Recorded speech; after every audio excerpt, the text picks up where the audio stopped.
अरे रुको रुको, तुम लोग कौन हो? ये संदूक कहाँ ले जा रहे हो? अरे चिल्लाओ मत, हम इसे चुरा कर ले जा रहे हैं। तुम यह बात किसी को मत बताना, फिर हम तुम्हें इसका आधा हिस्सा देंगे। नहीं नहीं, मुझे कोई भी हिस्सा नहीं चाहिए। मैं अभी जोर से चिल्लाकर सबको बुला लूंगा। सुनो भाइयों, कहाँ हो सब? जल्दी इधर आओ। चोर चोर! अरे भाइयों जल्दी आओ, चोर चोर!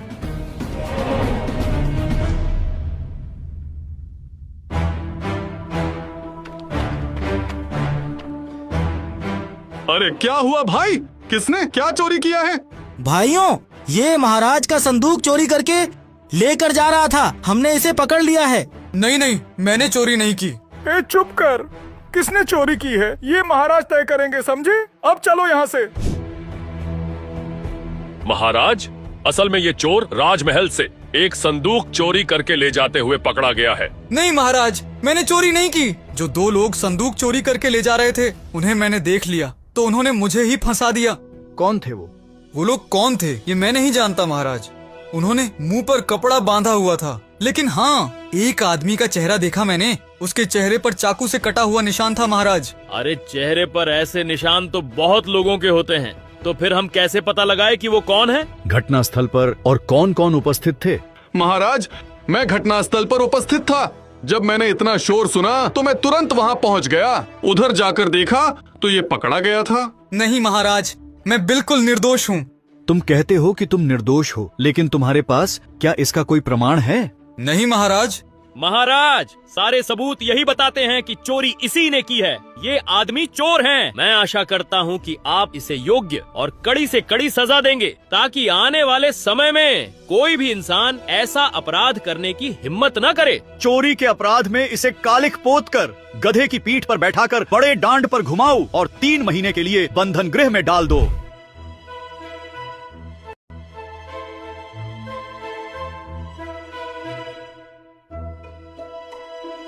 सेनापति महोदय, दामोदर चाचा ने क्या किया है? उनके साथ ऐसा क्यों किया जा रहा है? अरे बलराम, उन्होंने कल रात राजमहल से चोरी की थी, इसलिए उन्हें महाराज ने यह दंड दिया।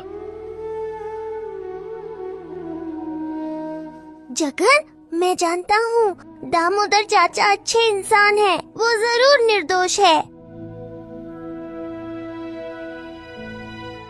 दामोदर चाचा, क्या आपने सचमुच चोरी की थी? नहीं रे बलराम बेटा, मैंने चोरी बिल्कुल नहीं की। उन्होंने मुझे फंसा दिया है। कौन थे वो लोग? मैं नहीं जानता, पर एक आदमी के चेहरे पर चाकू से कटा हुआ निशान देखा था। आप चिंता मत कीजिए चाचा, मैं निश्चित ही उन चोरों को पकड़ूंगा। जगन, दामोदर चाचा को देखने के लिए वो दोनों चोर यकीनन यहाँ आए होंगे। जरूर यहीं कहीं छिपकर सब कुछ देख रहे होंगे। हाँ, वो दोनों चोर यहीं भीड़ में रुके हैं।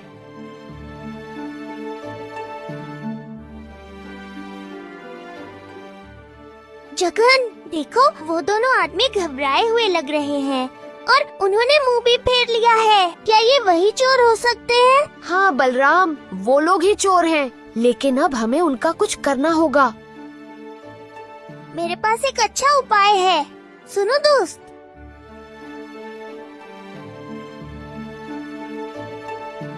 भाई चलो यहाँ से जल्दी भागते हैं, ज्यादा देर यहाँ रहेंगे तो हमें खतरा है।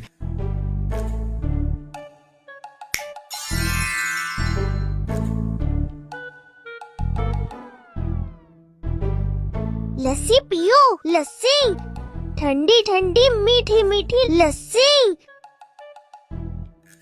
सुनिए भाई, लस्सी पियोगे? बहुत अच्छा लगेगा। नहीं, हमारे पास पैसे नहीं हैं।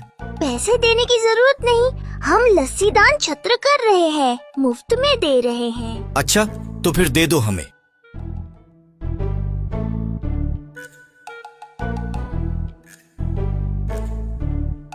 क्या हुआ?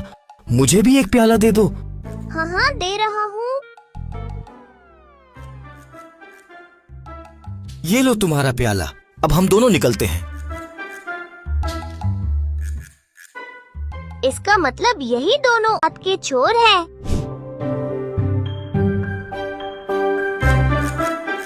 भाई नरिया, आज रात हम फिर से राजा के खजाना घर में घुसेंगे और चोरी करेंगे। हाँ भाई, और इस बार किसी को भी पता नहीं चलना चाहिए, वरना पिछली बार की तरह इस बार भी हमारी सारी मेहनत बेकार हो जाएगी। दोस्त, तुम समझ गए ना, ये लोग आज रात फिर चोरी करेंगे। हमें आज रात इन्हें जरूर पकड़ना होगा।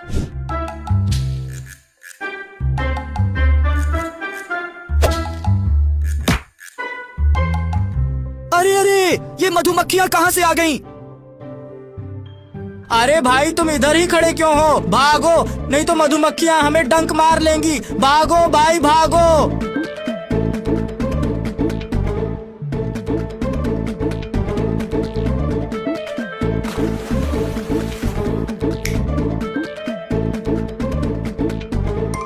भाई भागो भागो भागो, जल्दी भागो।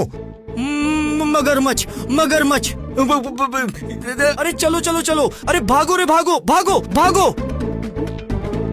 अरे ये डंक मार रहे हैं, डंक मार रहे हैं।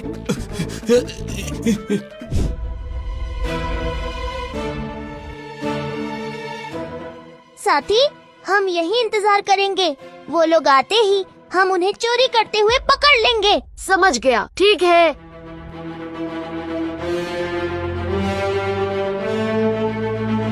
बलराम, लगता है वो दोनों आ गए हैं। चलो छिपते हैं। अरे हरिया भाई, आज इस बड़े संदूक को उठा ले चलते हैं। लगता है इसमें से बहुत सामान मिल जाएगा। हाँ, तुम ठीक कह रहे हो। पकड़ो, इसे ले चलते हैं। चल। हाँ।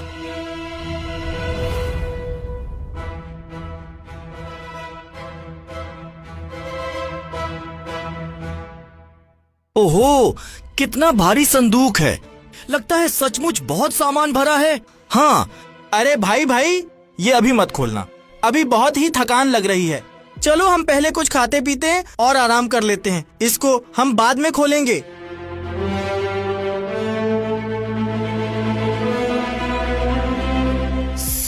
बात मत करो, वो दोनों यही पास में हैं। अरे भाई, मैंने अभी कोई अजीब सी आवाज सुनी और डर से मेरी जान निकल जाती। अरे हाँ, चल दरिया भाई, यहाँ से भाग चलते हैं।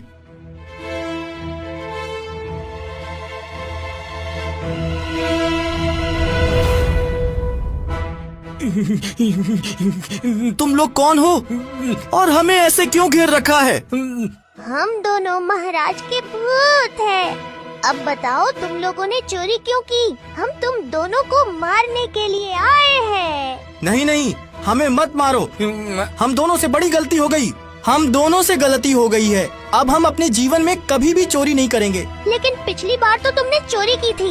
अब राजा के सामने जाकर सब सच बोल दो, वरना हम तुम्हें यहाँ से जाने नहीं देंगे। हाँ, बताएंगे। हाँ, महाराज को सब सच बता देंगे। हाँ हाँ।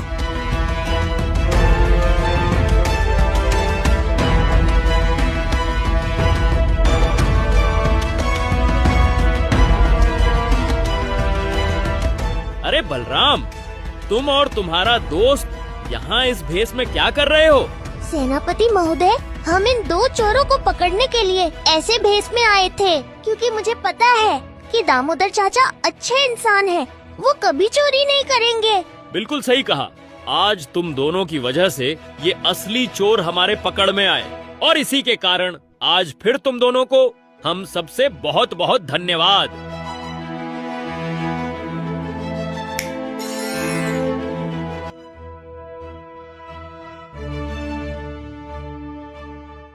जगन, तुम बताओ, इंसान अपने कर्म के अनुसार फल भोगता है। फिर दामोदर चाचा ने चोरी नहीं की तो उन्हें दंड क्यों मिला?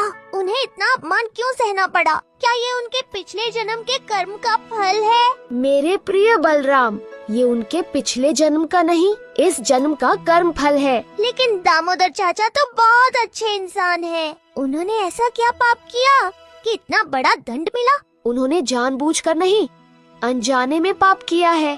तुम उनसे जाकर पूछ सकते हो, उनके कारण किसी और को दंड मिला है। हाँ, आज से करीबन 8-9 साल पहले ऐसा ही एक प्रसंग हुआ था मेरे साथ। इतनी देर हो गई पर यहाँ कोई ग्राहक नहीं आया, तो मैं भी थोड़ी देर बाहर जाकर आता हूँ। हाँ।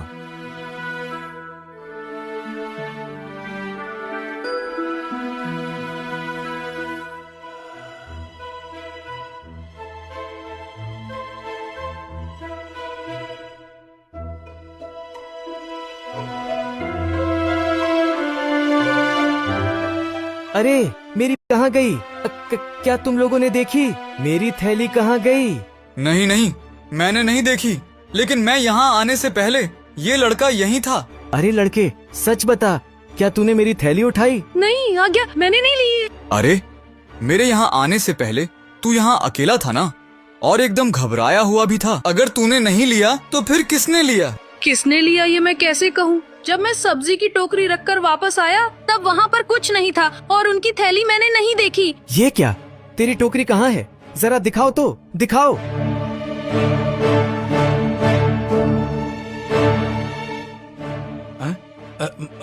अरे ये तो मेरी ही थैली है। हाँ। अरे भाई, क्या हुआ? अरे भाइयों देखो, ये चोर मेरी थैली लेकर भाग रहा था। इस सज्जन मनुष्य ने देख लिया, इसलिए आज मैं बच गया। अरे सब क्या देख रहे हो? उस चोर को मारो। अरे नहीं नहीं नहीं, इसे मारकर कुछ नहीं होगा। इस लड़के के चेहरे पर कालिख लगाओ, गधे की पीठ पर बैठाकर घुमाओ।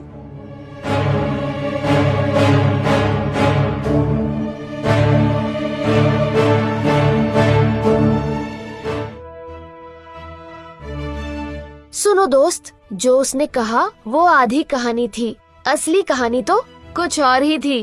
तो क्या चाचा ने मुझसे झूठ बात कही? नहीं बलराम, उसने जो देखा उसने वही कहा। जिस बच्चे पर उसने आरोप लगाया वो चोर नहीं था। उस बच्चे के आने से पहले एक बंदर वहाँ से गुजरा और उस थैली को उठा ले गया, और बच्चे ने रखे हुए टोकरी में सब्जी देखकर उसने वो थैली टोकरी में छोड़ी और सब्जी लेकर भाग गया। तो दामोदर चाचा की क्या गलती थी?